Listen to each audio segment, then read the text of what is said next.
Welcome to Dental Business RX. Practice success in 30 minutes or less. Thank you for calling ABC Dental.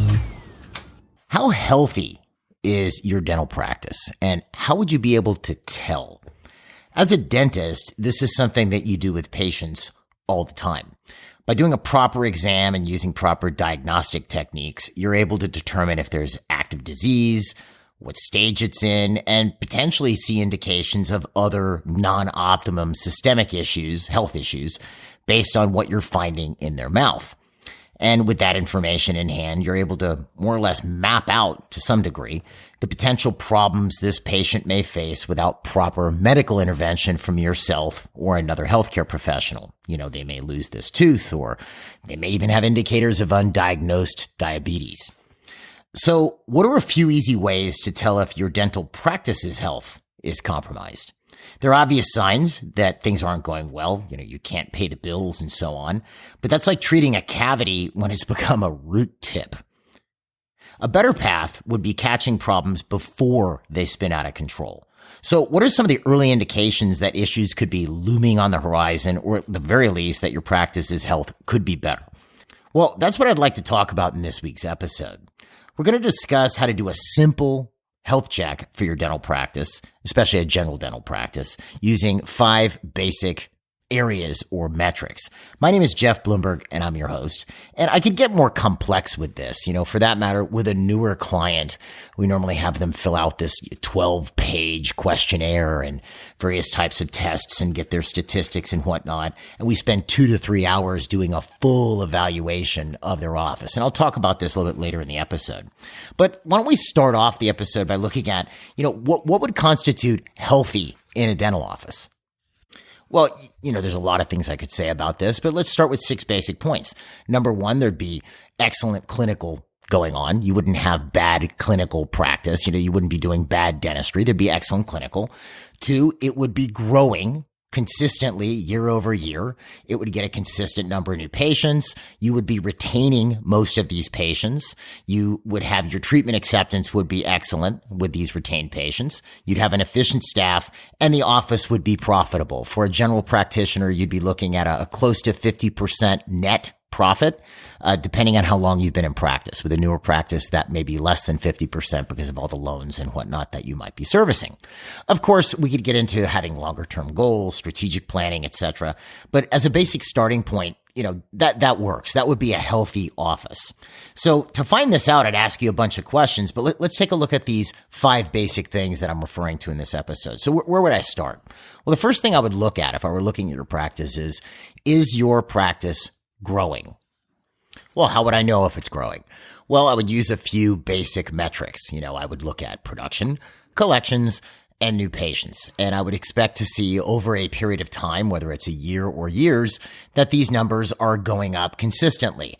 Now, how much would they be going up? I'd at least want you to be beating inflation, which, again, if you think about it, the last 3 years, we've had 17% inflation from March of 2020 to March of 2023. The average rate of inflation has been 17, or not average rate rather, but the combined rate of inflation has been 17%. I've talked about this in other episodes, but what'll happen is you get this monthly number every month. Last month it was 3% or 3.1, and everybody got excited about this. But this compounds. So if something cost me $1 3 years ago and inflation's 5% a year later, it's now $1.05. But then if inflation's 5% again a year later after that, it's not $1.05, it's $5 to $1.11. You see, so it compounds. So the compounded inflation rate from March of 2020 through March of 2023 is about 17% on average. And unfortunately, the goods that people tend to buy the most, energy, food, things like this, have been higher than 17%. And then we've had other categories which are not frequently purchased, such as telecom and education and healthcare, which have not been tracking with that number. So it's bringing the average down. So minimally, I'd want to see you beating inflation. So that would mean if in March of 2020 you collected, I know that's kind of a weird month to pick because that's when the pandemic began. Let's say February of 2020, okay? Let's say your practice collected $100,000 in February of 2020. Well, then just to be tracking inflation in February or March of 2023, that means you need to be collecting $117,000. just to track, and really a little bit more if we're being real, okay? Because staff costs have also gone up quite, considerably. So if you're not doing that, you're not even tracking inflation. Now, obviously, the idea is not to stay the same, so I'd probably want to see a little bit more than a 17% growth. I'd probably want to see 20 or 25%. So if you collected 100 in February of 2020, I'd want to see 125 in February, March of 2023. And I'd expect to see that number continuing to grow as the year progressed. This is later than February, March of 2023. We're now getting towards the summer. So if you can think with that, you'd expect to see a consistent level of growth. Does that mean every month is going to be up? No, because you take vacation some months and some months are better than others, right? But I'd like to see long term, if you were to call it a trend, I'd like to see these numbers going up consistently. And it wouldn't just be production. It would be production, collections, and new patients. And if your business is contracting, then that's a problem. And, there was this idea, I don't even know if this idea works or rather not works, but I don't know if this idea is out there anymore. And I forget who brought this idea up, but, I first heard it in the mid 90s, this concept of the quote unquote practice curve. So what is this alleged practice curve? Essentially, the idea was, let's say you start a practice when you're 28 years old, 30 years old. Well, you'll see a lot of growth in the beginning, and then it will peak maybe when you're in your 40s, late 40s, early 50s, and then eventually it will start to drop off. Okay, the quote-unquote practice curve, as if this is not a management law. In my opinion, it's not even a real usable tool. It's basically a doctor who's decided to cut back a bit. Maybe they've met their financial goals and they're not working as hard anymore, or they want to spend more time with their family. I'll just say this isn't really a management tool. It's not really a law. It's just more of an observation. So what the problem with this practice curve concept, though, let me throw this out to you, is you are not your business. You are not your business. So if you, as a dental practitioner, have gone in and you're trying to build this business up and you've built it up and you've maxed out, right? You don't really want to do anymore. You don't really want to work anymore. Your business needs to continue expanding. That doesn't necessarily immediately mean that you have to continue expanding your hours or the amount that you're working. And when I get into this next metric, a dental practice has no choice but to expand if it's following the natural order of things. So if it's not expanding, what that means is that active management isn't going on and it's being allowed to contract. And someone could couch that under the idea that, well, the dentist doesn't want to work as hard anymore. But actually the dentist, like I said, isn't the business. The business is being allowed to contract because active management isn't going on.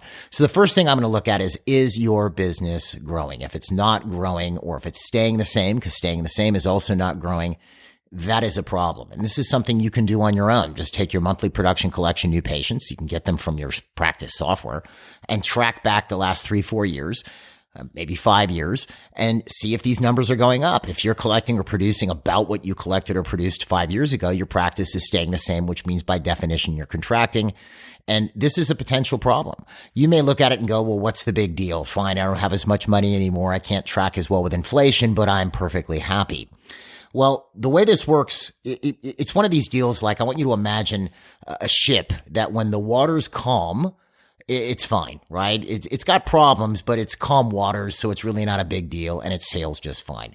The second it hits a mild chop, it starts to take on water, and if it gets to become a real storm, it's capsizing or sinking. So if you're not expanding, you're sort of like that ship that's fine in the mild waters. If economic conditions change or, inflation starts to get out of control, which it did for about 3 years, that's when you start to find yourself having a real problem. So growth is really the only answer. And I'm not trying to be one of those guys that, grow. But as I get into this next metric, you'll see that a dental practice has no choice but to grow. So what is this next metric I would look at with you? If you're a general practitioner, I'm going to look at your hygiene department. And I know you've heard me talk about this before if you've been a regular listener, but I really feel like I can't talk about it enough because I've talked about it for over 20 years. And unfortunately, it doesn't seem like enough people are listening. Definitely clients tend to listen to this, but this is something that is done very poorly in the industry. But let me give you some basic numbers. Let's say you have an established office and you're getting an average of 25 new patients a month. Actually, let's even take it from the beginning. Let's say you open up your practice from scratch and you're getting 25 new patients a month. Now, truthfully, most newer practices, what you'll see, at least this has been my experience, will get a ton of new patients in the beginning because everybody's new.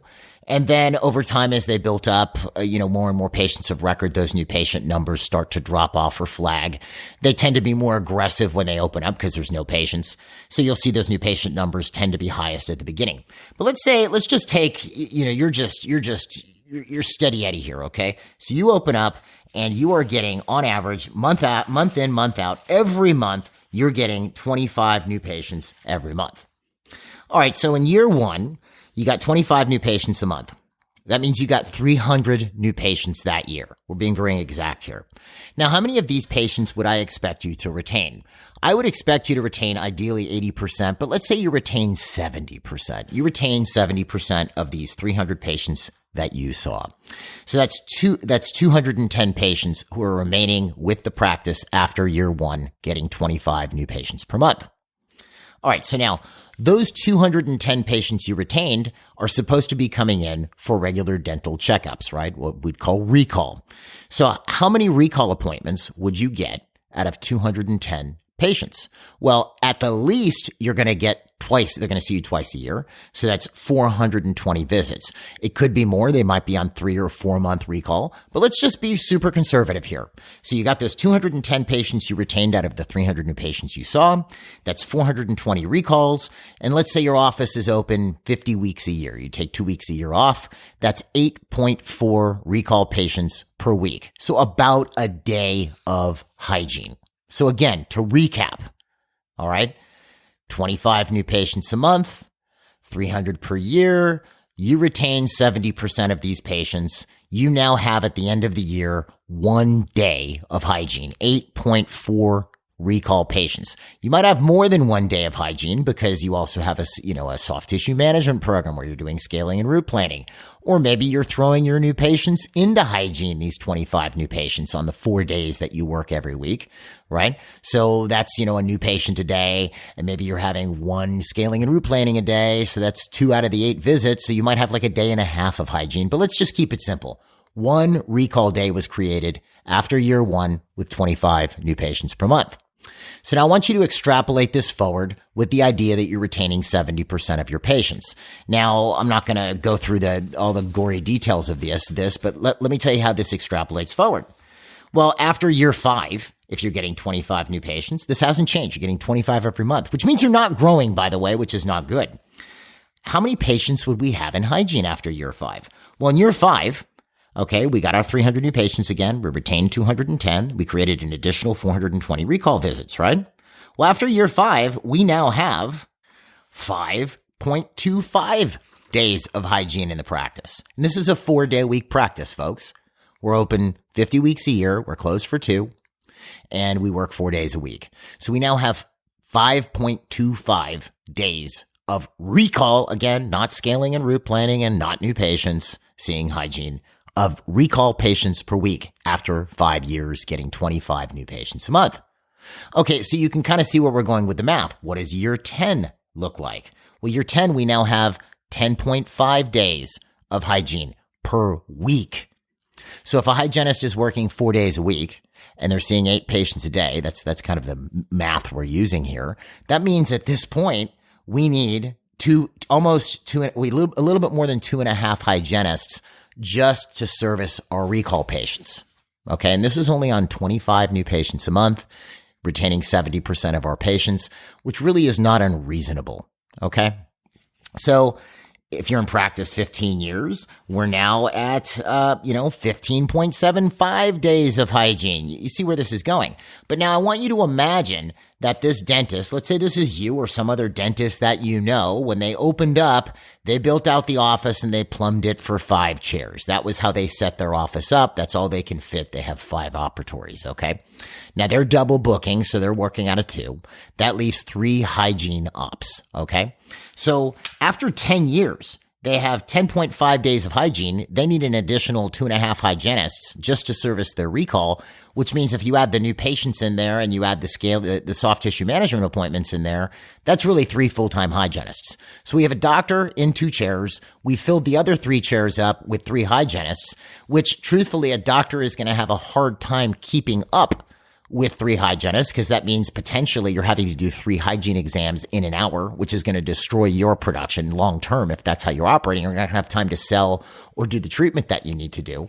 But then if you keep this, train rolling after year 15, as I mentioned, we're at 15 days of hygiene. We need 4 hygienists, but the doctor's working out of 2 chairs and can't keep up with 3 hygienists. Where do we go from here? Maybe we're moving offices. Maybe we're adding a second location. Who knows? Okay. Maybe we're trying to expand into the next suite. But generally what tends to happen is this doesn't happen.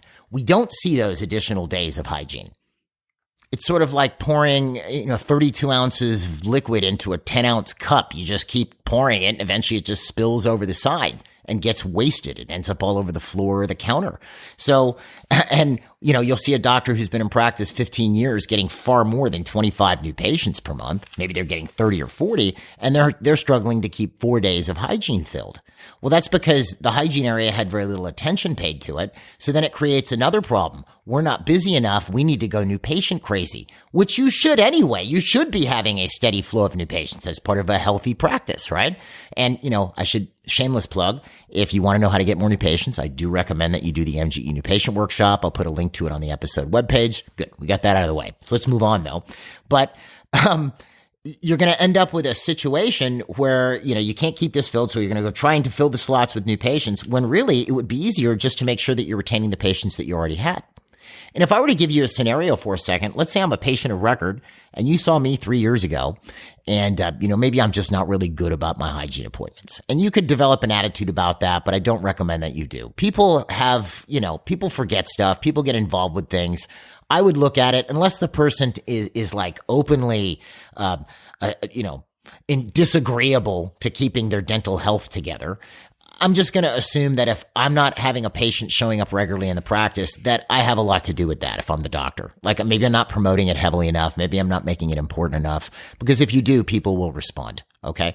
But I have this patient, they haven't been in for 3 years. And last time I saw them, they needed, 3 inlays and 2 crowns. And they didn't accept it at the time. They haven't been in the practice for 3 years. And then they got busy and forgot their hygiene visits or whatever. If I get that patient back, all right, now keep in mind, they already know me. I like this person. This is a good person. Is it going to be easier to sell that person, that guy or girl, or for me to go find a new patient who has a similar dental situation and sell them? In most cases, your patients of record are a lot easier to sell than a new patient. And I'm not saying not to get new patients. You should.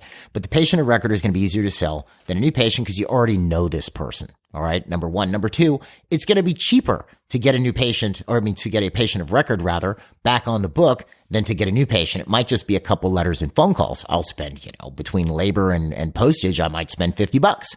Whereas a new patient is going to cost me anywhere from $250 to $400, depending on the marketing method that I'm using. So this is what happens. People ignore this hygiene area. It's just allowed to kind of, wilt. And then, we figure that we better get a bunch of new patients or we're going to be in trouble. Whereas you really should be doing both. But this is a definite indicator of practice health. And if you don't do it, you're making things a lot harder on yourself than you need to. Now, one thing you can do, and I've offered this before in prior episodes, we do have a download for the hygiene formula. It's a little spreadsheet you can fill out. And it tells you how healthy your hygiene department is. You take the number of charts you had in the last 5 years and you enter 3 numbers, and it tells you what your compliance percentage is as far as patients sticking with the practice. I would definitely check that out, because this is probably, I can't even tell you how big of a source of loss for your practice this is. You're losing all these patients. You're losing all their potential referrals. And even worse, they're not showing up and either staying healthy or getting healthier. The other thing, like I mentioned earlier in the earlier metric of growth, this is why a practice has no choice but to grow. And this is how a doctor will suppress their growth. I have 5 chairs. Well, I can't fit any more hygiene patients. So we stop getting aggressive about retaining our patients because, I've maxed out. What's the wrong viewpoint, folks? Or maybe the doctor goes, well, I don't want to work any harder or whatever. Wrong viewpoint, folks. I'm not saying the doctor has to work any harder, but you need to be able to have a facility in order to service your patients. That business deserves to be treated that way. If it's supposed to grow because patients are coming in and you want to retain them, you need to make sure you have the facilities to do so. All right. Next metric is case acceptance. Now, there's two things I would look at with regards to case acceptance. I'm going to look at two different things. First thing I'm going to look at is treatment plans diagnosed, like dollar value, and treatment plans accepted. Now, what number am I looking for there? I'm looking for about 50%. So if they're diagnosing $100,000, I'm looking for 50,000 accepted, 200,000, I'm looking for 100. Should it be or could it be better? Absolutely. But, to say that this office doesn't have a problem, I'm looking for at least 50, maybe 60%. We then have a close percentage. Now, what do I mean by that? I mean, if you present a treatment plan, what percentage of patients accept the treatment that you recommended? And I know this word accept tends to be bandied about and misunderstood. Just to be clear, if you present 4 crowns and I agree to do 2 this year and 2 next year because of insurance, and I pay for the 2 I'm doing this year, I only accepted 2. The fact that I told you I will do the 2 next year, who knows where I'm going to be next year? Those 2 were not accepted. The fact that I said, oh yeah, doctor, that sounds good, let's do it next year, that's not treatment accepted. Treatment accepted means I've agreed to do it. I've made financial arrangements, which means maybe I've prepaid or I've, financed it through some third-party financing. That's treatment accepted, just to be clear. So a close percentage would be, if I'm presenting a case of 4 crowns, how many of those am I closing for a full treatment plan? Okay. So you presented 4 crowns, patient accepted and paid for 4 crowns. That's 1 close. All right. So if I have 10 cases I'm presenting and 5 of those agree to the treatment plan that I recommended, that is 5 closes or 50%. I would want to see the close rate at around 60 to 80%. Now, 80 would be the highest I'd want to see it, believe it or not. I wouldn't want to see it higher, maybe on long term, maybe short term it might be, but long term, if I see it higher, that means that you're probably closing people that are going to turn out to be trouble later, because about 20% of the patients coming into your practice may be a problem. We talk more about that. I think I covered it in an episode or 2, but we definitely get into it in the MGE communication and sales seminars where, the problem patient. But I'm looking for about a 60 to 80% close rate, and I'm looking for 50% with relation to treatment plans presented versus accepted, maybe up to 60. Now, if you're having trouble with this, there's a couple places this could go wrong. Let me give this to you. So let's say I have 10 cases I'm presenting for a total of $100,000 of treatment. One of the cases is an all on 4 or 6, so it's $40,000. And then the rest, the other 9 cases equal the other 60. So 100,000 total, 1 case is 40,000, the other 9 combined equal 60. Well, let's say I close that all on 4 or 6 for $40,000 and the patient pays, but then I don't close the other 9. Well, that's a problem. That means that's great. I closed the big case, but then I had 9 out of 10 patients not close. I would want to work on that or figure out why I'm not closing that. But then you could have the reverse, which is something we see more often, which is I have 10 cases I'm presenting and I close 4 of them, and all the ones I closed were for $2,500 or less. So I closed 4 out of 10 cases for $10,000. Okay, $2,500 each. But then the 6 I didn't close equaled $90,000, and they were bigger cases, right? So what that means is you're closing the small stuff, but you're not closing the big stuff. Again, that's a sales issue or a sales skills issue that you would need to work on. And, I mentioned the MGE communication and sales seminar for the professional. If you want to learn more about that, because that's exactly what we go over there, how to close cases, both big and small. It's sales techniques that are, that are real good sales techniques. They're not used car salesmen or whatever. It's how to really get your patients to want what they need. I'll put the link for it on the episode webpage if you'd like to find out more. Okay, so those are our first 3 metrics. We have growth, we have our hygiene department, and we have case acceptance. What's our next one? Now, this one might come across a little weird as far as how I go about finding it, but it's staff efficiency. There's a lot of different ways you could look at staff efficiency. There's obvious issues with staff efficiency when you see something really egregious that's extremely inefficient, right? Someone spent a whole day on the phone and called 100 inactive patients and scheduled 1. That's pretty inefficient. But what's a really easy staff efficiency stat that I could grab real quick to tell me if I have an issue? It would actually be my payroll percentage. So how is payroll percentage going to tell me if I have an efficiency problem? It won't tell me exactly where the inefficiency problem is, but it'll tell if I have an issue. I would have to drill down a bit more to find out where the inefficiency problem is located exactly. But what payroll percentage am I looking for? Well, If you practice in the United States, the number I'm looking for is 22.5% of revenues, excluding doctor and associate pay. Okay, so let's say the payroll for the practice is 22,500, and that's taking out doctor and associate, but including payroll taxes. That's important, including payroll taxes. So I collect $100,000 a month, and my payroll is $22,500 after I take out doctor and associate pay. Then I'm running just fine. If it's $20,000, I'm doing really good. If it's $30,000, it's too high. Now, if you're listening from Canada, that number is 20.9%, or you could say 21%, excluding employer taxes. That's important because there's the taxation system's mildly different, not that different from the United States up there. And, I couldn't track it between the different provinces. So I usually with our Canadian clients, I give them a base number of 20.9 or 21% plus payroll taxes. For the US, it's 22.5%. These are both excluding the doctor and any associate doctors. So if my payroll percentage is too high, the first thing I would look at is how much should I be producing? Because this indicates we are underproducing or really under collecting. So let's take an example. Let's say my payroll is $30,000 a month and I'm collecting an average of $100,000. So my payroll's at 30%. That's too high. So I would take that $30,000 a month. I want to figure out now, well, how much should I be collecting? I would take that $30,000. I would divide it by 22.5 and I would multiply it by 100. So I take 30,000, divide it by 22.5. I get the number $1,333.33 and so on. And then I multiply it by 100, which gives me a number of $133,333 that I should be collecting. In other words, that $30,000 is 22.5% of $133,000.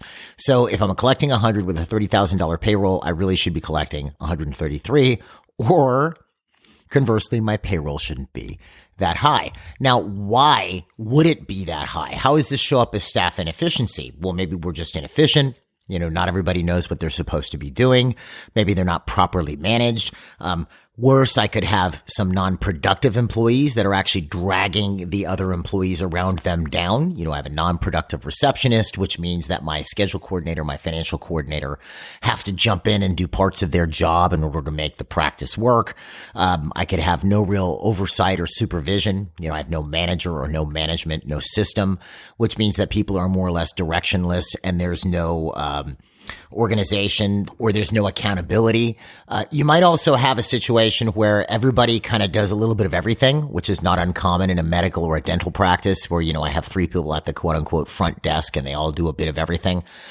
And years back, there was a big push on cross training. Everybody should know how to do everything, which I'm not in disagreement with, but you should have specialization with cross training, meaning if I have 3 people at the front, I'm not saying these should be the specific, positions in your practice, but let's say I have a receptionist, a scheduler, and a financial coordinator, okay? Or a scheduler / receptionist, financial coordinator, treatment coordinator, all right? They all know how to answer the phone, but I'm expecting the receptionist to answer the phone. Okay. And any statistics relating to answering the phone would go to that receptionist. The financial coordinator knows how to do walkout statements and collect money and even do financial arrangements. But I'm expecting, especially for larger treatment plans, financial arrangements to be handled by the treatment coordinator. And that's how I would staticize that person. Because if you don't divide labor and have a degree of specialization, you can't really assign a statistic. It turns everybody into a spectator.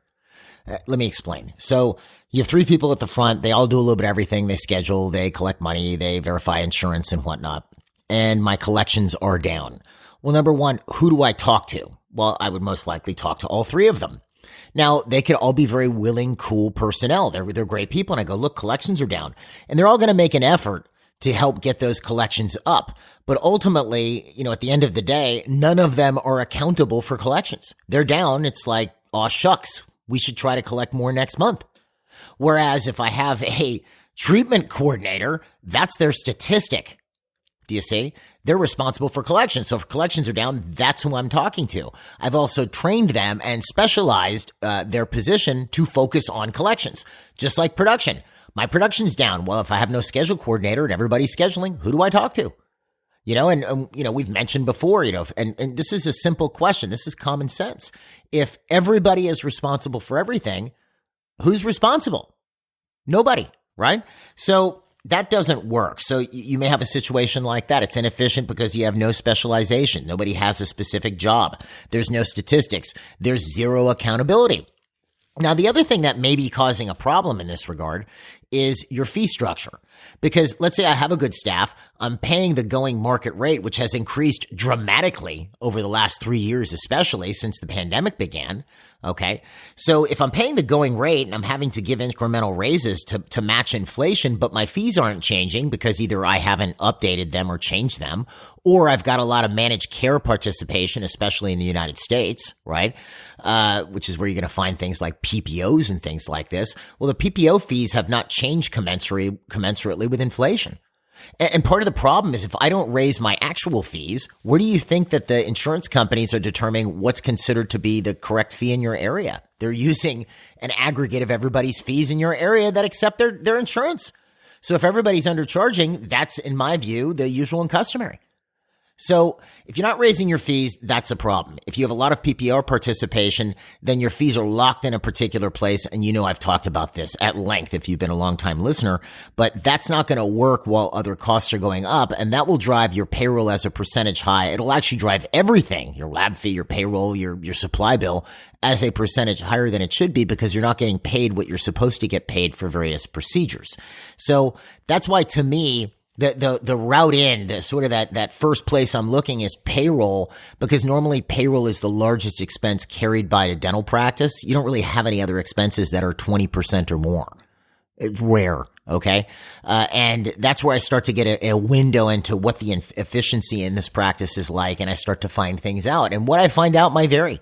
I remember seeing one in particular where the doctor never raised hygiene fees from the practice that they bought, or from the doctor that they bought the practice from. Well, the doctor they bought the practice from hadn't raised their hygiene fees in 20 years. I'm not being facetious here. They had not raised them in 20 years. So they were charging, I mean, this was back in, I don't know, the early 2000s, but to give you an idea, a periodic oral exam, and this was full fee, this wasn't managed care, was like $14. Okay. So you start to think with this and you go, wow, gee, we're just, for some reason, hygiene's full, but we're not making any money from it. I just don't understand. Well, they hadn't raised fees. They didn't want to upset the patients. Well, gosh, I'm sure a lot of people were appreciative of that when a hygiene visit was $60. So staff payroll, easy way to get into this, start looking at what's really going on. And then you can start to zero in on where the inefficiencies might be. Now, one thing I will tell you, if you have 10 staff and your problem turns out to be inefficient staff or possibly even non-productive staff that maybe you shouldn't be employing, the good news is normally when you find a group of 10, it's really going to be one or two people causing all the problems. It's not going to be 5. It may seem like 5 because you've had the 1 or 2 start to adversely affect the rest of your staff, which happens. I jokingly call it a staff infection. But as an example, let's say I'm the schedule coordinator and we have a financial coordinator who's embezzling, and I see that he or she is embezzling, but I don't want to go to the doctor about this, or the office manager. I don't want to be the narc or the tattletale or whatever you want to call it. So it starts to create a problem for me. Or I see that you have a receptionist that's allowed to be late every day. Well, now I'm going to be late every day because obviously nothing happens to them. It can start to adversely affect the rest of your staff. It becomes too dramatic. They start looking for other work and so on. Okay. So staff payroll, big metric. One of the first things I look at when I grab someone's overhead sheet, or I'm looking at what's going on in this office, which brings me to the last basic metric. Because again, these are supposed to be quicker. And of course, anytime I say something is going to be quicker, it takes longer, but that's just me. Profitability. So first off, what do we mean by profitability? In its cleanest sense, profitability is what is left over after all of your expenses have been met for a certain time period. So monthly profitability, not the best metric. It's something you should be looking at with a P&L. But, you might have 1 month where a big tax bill comes due, but that bill isn't due all the other months. So your profit looks bad that month and looks better the next. I'd be looking at a quarter because that's a decent sample size, or a year. But then again, keep in mind what can affect your profit is you get to take things like depreciation of equipment as an expense, which is great from a tax perspective. But that depreciation never actually affected how much money you had. All that means is if my profit was actually $500,000 and I had, I don't know, $50,000 in depreciation, my profit is now $450, but I still have $500,000. Okay. The other thing that can throw you off here is in a lot of cases, paying loans, the principal on a loan is not tax deductible. So I, made an extra 500,000, but I paid $100,000 on principal on loans. Well, I couldn't deduct that money. So I really only have 400,000 because I had to spend 100,000 on loan repayment. So it can be deceptive. But essentially, in the end, it comes down to what's left over after you've paid the bills. Now, if I'm trying to do this cleanly with a solo practitioner, even if regardless of their corporate setup, I'm probably not going to include their compensation in this figure. So in other words, let's say we have an office that collects $1 million and it spends $500,000 on expenses and staff and everything else. So about 50%. And the doctor took a paycheck of $250 that year or $250,000. Well, they're taking it as payroll. So when I look on the P&L, they're showing a profit of $250. Okay. So, 500,000 in expenses, marketing, payroll, all that stuff. 250 of doctor's salary, which is showing up as part of the salaries. And then when I look at the bottom of my P&L, it tells me the net profit is 250. I would add that 250 the doctor made back into it. So really the profit was closer to 500 if it's the doctor owner. This is just for my own little calculations here. This isn't accounting advice. This isn't tax advice. You should have an excellent accountant or a tax attorney. I am not one, and I'm not giving you any. I'm just using this for practice evaluation purposes. So I'm looking at this and I go, okay, between doctor compensation and money left over, the practice had a profit of $500,000. It spent 500. It had 500 left over. It made $1 million, right? Million, spent 500, it had 500 left over. That's a 50% overhead. That's pretty good for a solo practitioner. Now, if you're newer in practice, let's say you're 4 or 5 years in practice, you're going to have a hard time hitting a 50% profit margin because you probably have a lot of debt that you're servicing from the practice purchase or from building out your practice when you started fresh, servicing loans. Okay. So, and that's fine. Those usually are retired after 7 to 10 years. So I'm going to look at profitability for, a newer practice. It might be in the 40% range. The expenses might be 60%. For a practice that's been around 7 to 10 years, I'm looking for something closer to 50 or 49% profitability. Now, if it's a practice with associate doctors, well, then that profit number is going to go down, the percentage, but I would expect the profit amount to go up. Let me explain. So, client I'm thinking of in particular, when they came to us as clients, they were collecting as a husband and a wife, and one's the office manager, one's a doc. They were collecting about 100 and they were running about a 50% overhead, 50,000 in expenses, which meant that's pretty good, 50% overhead. So then they expanded. Now their office does $400,000 a month and they have associates. Well, their profit margin as a percentage went down to 25%. But what's 25% of $400,000? It's $100,000. So they were doing 50% profit on 100 or 50K. Now they're doing 25% profit on 400, which is 100K, and the owner doctor works a lot less. So the amount of profit has gone up. So really, I'm going to focus on the amount. The percentage is important to me, but the amount is also important if I'm putting in these mitigating factors. And obviously, I have to have a good handle on what their overhead is. What are their expenses? Which, again, I know I'm throwing downloads out here pretty quick, but we have our overhead sheet. If you want to gain control over your overhead, it's a really good one where you can kind of encompasses all the expenses. It's very self-explanatory. I'll put it as a download on the episode webpage if you want to check it out. Now, why would your profit margin be down? Because again, let's say I look and I go, wow, their overhead is 75%, right? That's too high for a solo practitioner. Or I look at a doctor who's got associates and their profit is 10%. Wow, it's too high. Well, what are the usual culprits that's lowering this profit percentage? And that means I have to dig in here a little bit. Well, it could be, no financial control. Money, you have multiple points in the practice that can spend whatever money that they want to spend. And this is something you have to keep an eye on. You have accounts with various vendors, suppliers, labs. Labs are usually not a big deal because you're having to send stuff to the lab. But let's say dental suppliers, office suppliers, different things like that, different people servicing different types of equipment you have in the practice, right? So if you have no budget for your dental supplies or your office supplies, and any staff member, even, and I'm not indicting your staff here, okay? I'm just saying any staff member can order whatever they want, whenever they want. Oh, let's order 100 reams of paper, and there's no budget.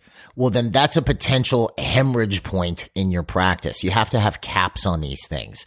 So if you have a supply budget, you would want to, you'd set that. Let's say your lead assistant orders all of your dental supplies. Well, you might want to give them a budget and you go, okay, this is our budget for the month.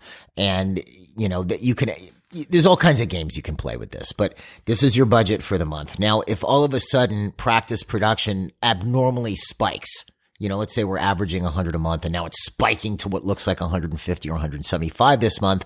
Well, we're going to have to order more stuff. So you have to be able to adjust that quickly in coordination with your lead dental assistant so that, okay, they can order more stuff. Otherwise, you're going to run out of things and not be able to produce or deliver. But generally, things like this, office supplies, you might have to make adjustments here or there, but they generally tend to stay somewhat constant. You usually don't have to make adjustments to that but once a quarter, but you do want caps on these things. So you might have no financial control. We also have this fees issue. If your fees are too low, or again, you have a lot of managed care participation, you're going to have profit problems. I mean, if you do a crown for $1,300, let's say that's your average fee, and you could really get fancy with this. You could figure out, okay, how much do I have to pay the doctor per hour, or what should you be making per hour when you're doing a crown, and how much is your assistant per hour? And you can even take a look at general office operational expenses. It costs me $30,000 a month, and divide that by the number of hours that you work. Okay, well, the practice works, 17 days a month, or 136 hours a month, and take that $30,000 divided by 136, and you could get this, you could get these figures, right? You can go, okay, this is how much it costs for my office to exist per hour. All right. And you go, okay, and the lab fee on the average crown is $125 or $150. So you go, okay, I have how much the doctor costs, the assistant costs, the office costs, and my lab fee. And let's say you're still using impression material for these things. You're not doing scans. Okay, how much is impression material? Because that's not cheap. You do all that and you go, okay, so a crown costs me, because it takes me about an hour in and out from the patient being seated. I'm in there for 20, 30 minutes and the assistant's in there for this long. So an hour of our office time plus these materials, a crown costs me X amount of dollars. Let's say it costs you, I don't know, $350 between all of that. All right. Maybe that could be too high. I'm just literally spitballing that, folks. I haven't done this for you or whatever, and this could vary by office, but I'm just throwing a number out. Let's say it's $350. But in your crown fee's $1,300. Well, that's not bad. You're netting $950 on a crown. That's pretty good. But let's say you're also doing crowns in a PPO for $562. Well, now your margin is pretty terrible. You see. So this is where low fees, plans, not adjusting your fees, things of that nature could put you in a situation where it starts to affect your profit margin, because especially let's say you're doing 50 crowns a month, where you're repeating this over and 80% of those are PPO crowns. You're now creating this situation over and over and over and over and over again.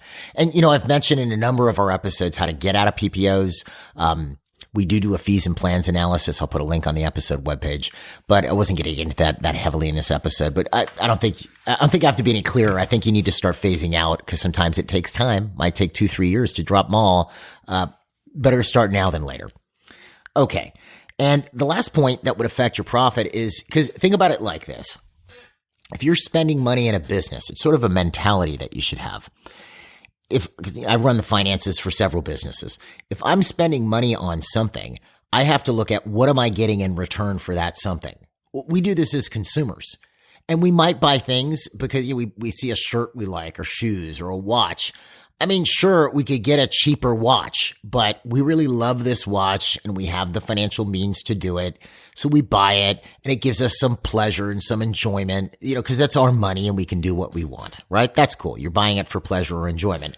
Or as a consumer, you buy things because you need them, laundry detergent, eggs, gasoline, right? We're buying these things. So you have, as a consumer, if you take a look at a consumer's behavior or how consumer behavior normally works, consumers really don't enjoy buying something that doesn't give them the expected return. That usually ends up in disappointment. If you go to a restaurant and it's, supposed to be real fancy, and it's like eating at Applebee's and you spent $300, and I'm not knocking Applebee's, don't get me wrong, but I would not spend $300 for two people at Applebee's. I think that'd be ridiculous, right? So you go, wow, you feel disappointed. You didn't get your quote unquote money's worth. All right. So a consumer usually wants to get what they pay for. So you see the shirt, you really like the shirt, you need a shirt, you buy the shirt works, you're happy. So the same viewpoint, you could take that same viewpoint and transpose it. In other words, what's the return, and put that into a business. It's even more important in a business. If I'm paying a staff member whatever number, X, I'm expecting more than X. If I hire somebody and I'm paying them $3,000 a month and I make an extra $3,000 a month, that's kind of pointless. I should expect a lot more than that. I'm expecting a return. It's just like investing. If you put, I don't know, $100,000 into an index fund 10 years ago and it was worth $100,000 today, you'd go, wow, that's kind of dumb. I could have done something else with that money.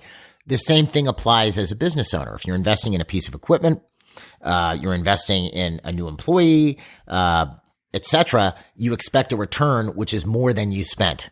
So if you're not getting that bigger return, you're buying equipment that you really don't need. I want to get a cone beam because it's cool, but you don't really need a cone beam. You don't even place implants, right?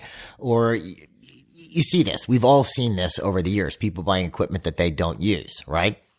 So that's a waste of money. Anything and everything that you do, you're expecting a return on. And if you're not getting a return, it will start to affect your profit or your bottom line. So those are some of the basics. That's the fifth metric there. Those are the 5 basics, right? We have statistics. I'm looking at growth. I'm looking at your hygiene department. I'm looking at your case acceptance. I'm looking at your staff efficiency, and I'm looking at your profitability, just to get a bit of an idea of how things are going in your practice. Now, if I were really doing a practice analysis with you, like a full evaluation, I would be doing a lot more. Usually we do this with a new client. So a new client signs up with MGE. They fill out this, big form I mentioned earlier in the episode. We get their statistics for the last 1 to 2 years. We might need some overhead information, etc. And we'll spend a good 2 to 3 hours on Zoom, if they're not there, or in person if they're in our office for a seminar, just to really get an idea of not only what's going on in their practice, but also what is it that they're trying to accomplish or do, and how we can help. In other words, what needs to change? What intervention do they need? Just like the medical intervention you're giving a patient to improve their condition, what do they need in order to achieve the goals that they're setting out for themselves? So what did I wanted to throw out there? I mentioned earlier this big evaluation. For a limited time, I'm going to offer this to, our listeners, even if you're not a client, right? Obviously, we already do this with clients, but we'll do this full practice evaluation where you sit down with a practice management specialist. We can do it via Zoom. It's 2 to 3 hours long, but it's very illuminating.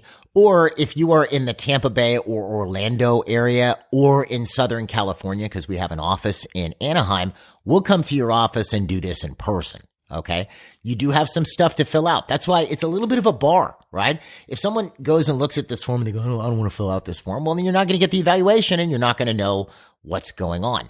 But if you are located in Southern California, Tampa Bay, Orlando, we will come to your office, or Sarasota for that matter, and we'll do this with you. If you are not in either of those areas, right? Southern Cal or Tampa Bay, Orlando, Sarasota, we'll do it with you via Zoom for a limited time.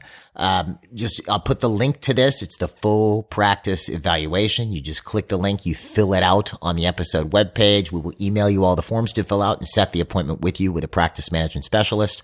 Look, here's what I'd recommend. Like I said earlier on, any of these problems may not seem like a huge issue now. If you find as you go through some of the stuff I've been talking about, you have some of these issues going on, you go, it's not that big of a deal. Well, as I mentioned, it's like a ship that's not really seaworthy, that's fine on calm waters, but the second it gets a mild chop, things get a bit rough, and then waters get a bit rougher, and now you're taking on water capsizing or sinking. You spent a lot of time becoming a doctor. Okay, that isn't a short thing. You spent years and years becoming a doctor, and that doesn't include any CE you've done, the student loans, the practice loans, etc.